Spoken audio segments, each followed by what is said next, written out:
Throughout the histories of Arda, there have been many prominent characters that have touched the annals of history, be that for good or for evil, or in large or small ways.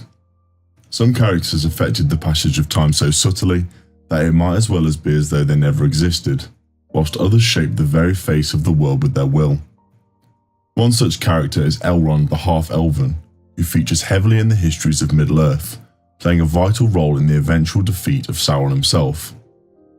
Greetings all, I'm your guide the Archivist. Today I will look at Elrond the Half-Elven, his origins, his influences on the events of Middle-earth and his final fate. Before we begin, please like the like and subscribe waystones down below so more people can learn from the archives. Appearance and character. The face of Elrond was ageless, neither old nor young, though in it was written the memory of many things both glad and sorrowful. His hair was dark as shadows of twilight, and upon it was a set of circlets of silver. His eyes were grey as a clear evening, and in them was a light like the light of stars. Venerable he seemed as a king crowned with many winters, and yet hale as he tried warrior in the fullness of his strength. He was the Lord of Rivendell and mighty among both elves and men. Elrond appeared timeless, exuding an air of neither age nor youth. His countenance bore the weight of millennia, reflecting a wisdom akin to that of an ancient king, a sage-like wizard, and a seasoned warrior in his prime. Described as possessing dark hair and eyes akin to shimmering grey starlight, he was often seen adorned with a circlet of silver.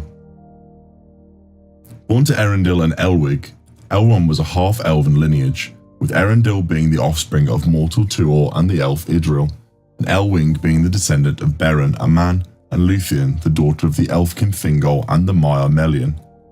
Consequently, Elrond's heritage traced back to all three elven tribes, Vanyar, Noldor through Idril, and Sindar through Luthien, a Maiar, and all three houses of the Edain, Hador, Haleth, and Beor.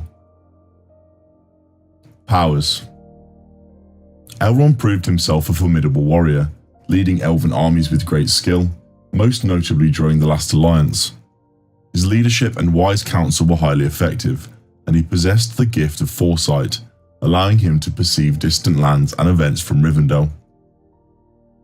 One remarkable display of the power of his ring, Vilya, involved summoning a massive flood on the Brunian to vanquish the Nazgul pursuing Frodo and Glorfindel. Additionally, Elrond was adept in the art of entering others' minds, known as Asanwe. Even after the One Ring's destruction, he communicated telepathically with Galadriel and Gandalf during their return journey from Minas Tirith. Elrond was renowned as one of the most morally unyielding leaders in Middle-earth. Aragorn speculated that only a select few, including Elrond, Galadriel and Gandalf, could completely resist Saruman's persuasive rhetoric. Furthermore, Elrond firmly opposed Sauron and declined his offer of partnership with the elves. The First Age. Elrond Half-Elf, the son of Eärendil and Elwig and great-grandson of Luthien, came into the world at the refuge of the Havens of Sirion in Beleriand during the late First Age, just prior to its conquest by the Sons of Feanor. Elrond and his twin brother Elros were taken captive and raised by Maglor, a son of Feanor. Although there were no immediate bonds between them, Maglor eventually took compassion on them, nurtured them, and grew to care for them. As the First Age and the War of Wrath drew to a close, the Sons of Feanor were once again operating independently, indicating that by this time, Elrond and Elros had likely departed from their nominal captivity and journeyed to Lindon. The Second Age. In the concluding days of the First Age, Elrond and Elros faced a significant decision, whether to align themselves with the fate of men or elves. Elros ultimately chose the path of men, and was known as Elros Tar Miniatur, eventually becoming the first king of Númenor. On the other hand, Elrond opted to be recognised among the elves and continued to serve as the captain and herald of Gil-galad, the High King of the Noldor, remaining in Lindon. Subsequently, during the commencement of the War of the Elves and Sauron in S8 1695, Elrond was dispatched to Eregion by Gil-galad to safeguard it from the encroaching forces of Sauron.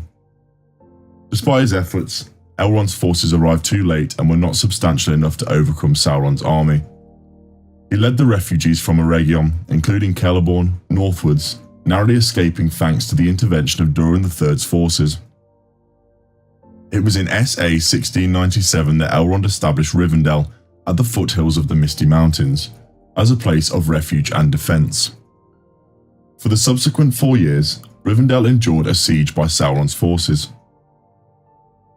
With the arrival of the Númenóreans, the besieging army at Rivendell found itself trapped between the forces of Gil-galad and Elrond, ultimately meeting their demise. Elrond, remaining in Rivendell, convened the inaugural White Council in the presence of Galadriel. It was during this council that it was determined Rivendell would serve as the last bastion to the west of the Misty Mountains, and that the 3 rings held by Gil-galad and Galadriel should remain concealed. Some accounts suggest that during this time, Gil-galad entrusted Elrond with Vilya, the Blue Ring, whilst in other versions Gil-galad retained both Narya and Vilya until the end of the Second Age.